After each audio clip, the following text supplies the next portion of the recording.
Creativity is an addiction. Unplugged because we will always say yes to creativity. Totally uncut because we all make mistakes. So turn it into a tool. This is Arroe Unplugged. There's no way that I'm the only one that goes through this every night. Writing while you're dreaming. And yet, when you write it out and you want to go back and read what you have written out, it's gone. There's no physical presence of all of that energy put onto that page. And then you remind yourself, I was dreaming. But what if we could write while we dream late at night? It seems like an easy task, but igniting the ambitions to put words on a page demands a focused mind, not something in la-la land. I do dream about writing, but without notice, all of it, like I said, is gone.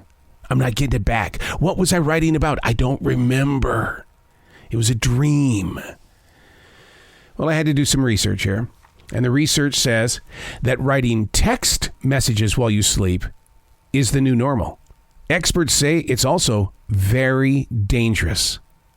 In a recent study, 26% of college students admitted to sending out messages without really knowing they did it. Mental health professionals love hearing about how people like to write before going to bed, but we have a problem here. It can wake up the natural system of sleep because it's difficult to let go of what you were creating on that page. I've always called it waking up the monsters. In the same study, they do say a proper discipline can make it better to sleep at night. Write for only 5 minutes. Not 6, not 4, 5 minutes. Why can't we write while we sleep? Would you really want to read it in the morning? Hey, it's Arroe. This is The Daily Mess, a chronological walk through an everyday world. I am a daily writer. I write about what's in this moment of now. There is so much that we can be learning if we would pay attention. My brother Teddy, God love him, he would always put his middle finger on his forehead and go, think, think, think. Don't stop thinking. And I learned from that. Because what was he feeling in that moment of reminding me to think? What is in this moment of now? There's always a lesson, and we choose to ignore it and then complain about life 10 minutes from now. This is The Daily Mess.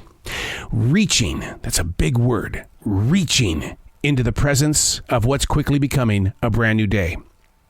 Without that activation, today is just going to turn out like yesterday and the day before. My parents had jobs late into their 70s and then into their 80s. Although we never talked about it, I'm sure it's because there was no real payoff in their retirement. They kept reaching. Learning how to identify what you're reaching for is essential to the journey.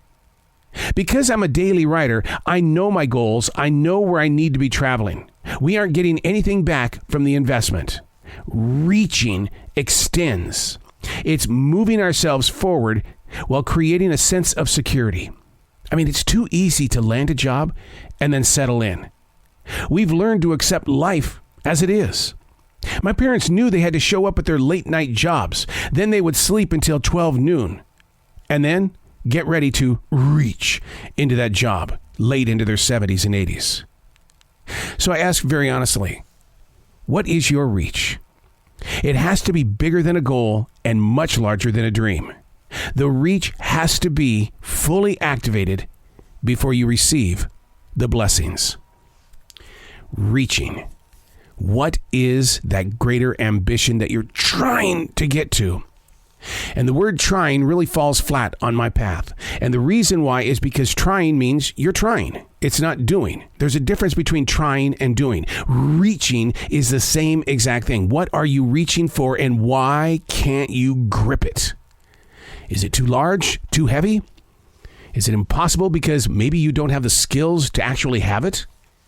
Not everybody can play in the NBA, the NFL, and Major League Baseball. Those that are on those teams are the luckiest people on the planet. The same is true about terrestrial radio. Anybody who is doing terrestrial radio in this modern day and age with streaming everywhere, lucky. Very, very lucky. But so many like to just get the job and settle in. While those who are starving for the performance are out here going, what's next? What am I reaching for? I'm going to get this. I'm going to get that. I'm going to attempt this. I'm going to break this. I'm going to go here and I'm going to achieve. Oh, whoa, whoa, whoa, whoa. Reaching, achieve. Now teach it. What did you find while reaching and then achieving? Because no matter where you go, there's always somebody behind you that is also reaching, but they're having a difficult time achieving. Where are the teachers? Where are the motivators? Most of the time, what we have are people that just tell us what to do because we showed up one day at work and we fit in. We just kind of settled in. And then the boss man's going, I got to get them moving. I deal with it all the time at my essential job. They just come in and they're not reaching. They're standing there. They're on their phones in that chair. So I invite you to reach and then achieve. And in that process of victory, teach it. I'm Arroe, and that's the Daily Mess.